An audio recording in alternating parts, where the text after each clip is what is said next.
ఇటువంటి ఈ 5 విషయాలు ఎవరితో చెప్పకండి.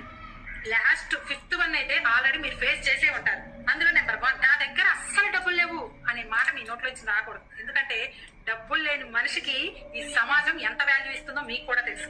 కాబట్టి ఆ మాట మీ నోటి నుంచి రానివ్వకండి. అంటే నెంబర్ 2, ఇంట్లో జరిగిన గొడవల్ని బయట చెప్పకండి. ఎందుకంటే వీరికి ఇంట్లోనే వాల్యూ లేదు, ఇంకా మనమేంటి వాడికి వాల్యూ ఇచ్చేది అని తీసి అవతల పడేస్తారు మిమ్మల్ని.